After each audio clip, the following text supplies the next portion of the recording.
राजस्थान में ओबीसी आयोग आज अपनी रिपोर्ट पेश करने जा रहा है। प्रदेश भर की पंचायतें और वार्ड आज डिसाइड हो जाएंगे कहाँ कितना आरक्षण रहने वाला। रिपोर्ट के हिसाब से सरकार की क्या तैयारी है।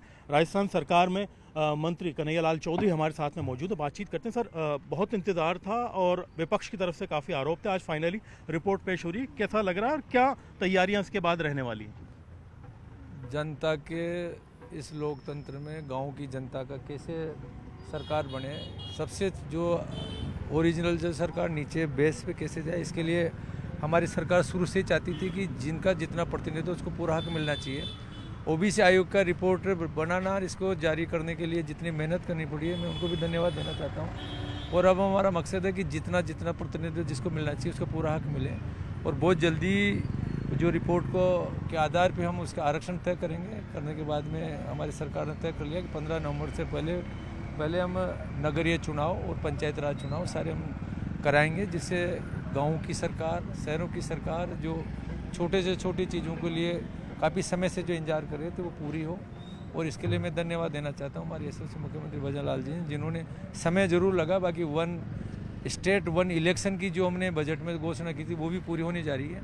क्योंकि बार बार इलेक्शन की वजह से हर बार आचार संहिता लगती थी, उसकी वजह से कामों के अंदर जो प्रोग्रेस आनी चाहिए थी, जो इम्प्लीमेंट होना चाहिए था, बजट घोषणा समय पर नहीं कर पाते थे, उसमें भी आने वाले समय में काफ़ी सुधार मिलेगा और ये सिस्टम आगे के लिए बहुत अच्छा रहेगा।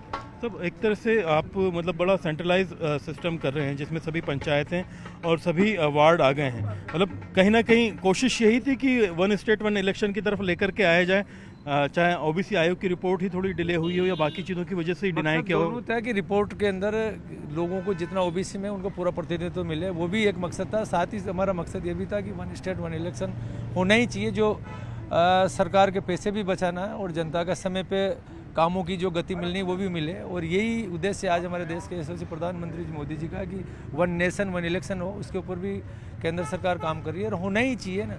जैसे हर कंट्री के अंदर कहीं ना कहीं सिस्टम है, बाकी यहाँ पे बार बार जनता इलेक्शन में भी लगे रहती थी। जब देखे 6 महीने में ये इलेक्शन आ गया, वो आ गया, उसकी वजह से कामों की गति रुकती थी, हर बार आचार संहिता लगी रहती थी। उससे मुक्ति मिलेगी और लोगों की जो भी जिनाइन काम समय पर पूरा होंगे। सब एक बड़ी महत्वपूर्ण चीज़ है, राजस्थान के अंदर एक तरफ विपक्ष आरोप लगा रहा है कि युवा नाराज़ हैं, हालात ख़राब हैं, काम नहीं हो रहे हैं। दूसरी तरफ सत्ता पक्ष का कहना है कि हम डबल इंजन के साथ में बेहतर काम कर रहे हैं। एक तरफ गोविंद सिंह जो डोटासरा हैं पीसीसी चीफ, वो कह रहे हैं कि हम भारी बहुमत से पंचायती राज चुनाव में हराने वाले हैं। आपकी क्या तैयारी है और आपका क्या जवाब है उनको? देखो, ये सब फालतू की बातें करते हैं। जिस तरह से आज युवाओं के भविष्य के लिए जो हमारे मुख्यमंत्री ने जो काम किया, पहले हर पेपर के अंदर लीक होता था और वो आप लोग देख रहे हो कि कितने लोगों को जेल में डाल रहे हैं। जो भर्तियाँ निकल रही है सब के अंदर, अभी कल JN भर्ती के अंदर उसमें भी पकड़ने में आया है। कौन सी ऐसी भर्ती बची है जिसके अंदर उन्होंने पेपर लीक नहीं किया, युवाओं का भविष्य बर्बाद नहीं किया हो।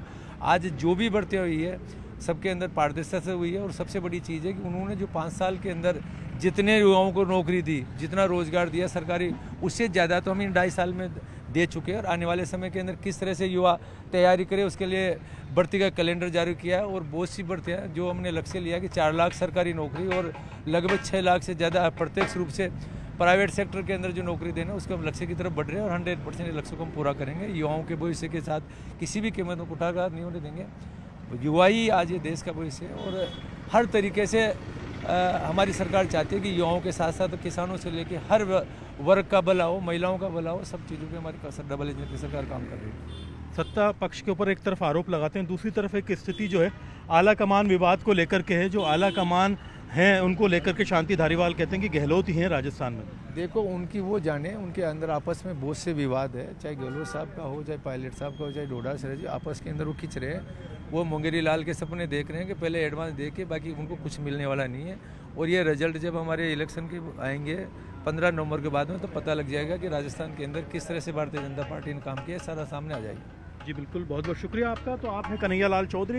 राजस्थान में सत्ता पक्ष का एक तरह से अगर देखा जाए लिटमस टेस्ट होने वाला, पता चलेगा सरकार के कामों को, राज्य सरकार की जितनी भी चीज़ें की जा रही हैं, दावे किए जा रहे हैं, जनता कितना स्वीकार कर रही है, वर्तमान में ग्राउंड पे क्या स्थिति है, विपक्ष के जितने भी कठोर प्रहार हैं उनकी भी स्थिति पता लग पाएगी। क्योंकि अब करीब करीब जो वन स्टेट वन इलेक्शन की बात सरकार की ओर से कही गई थी, इस पाले में जो है चुनाव को सरकार खींच लाई है और जितने भी बचे हुए जो चुनाव है वो एक तरह से पूरी तरह से तो नहीं लेकिन काफ़ी हद तक संगठित होकर के किए जा रहे हैं। अब आचार संहिता लगेगी, ओबीसी आयोग की रिपोर्ट के बाद में सत्ता पक्ष और विपक्ष के आरोप प्रत्यारोप चलेंगे, लेकिन चुनाव के नतीजे क्या होंगे ये स्थिति जो दोनों ही पक्षों की बात में किसके दावे सच थे ये कहीं ना कहीं पता चल पाएगा। कैमरा पर्सन अविनाश के साथ में अरबाज अहमद, न्यूज़ 18 के लिए जयपुर से।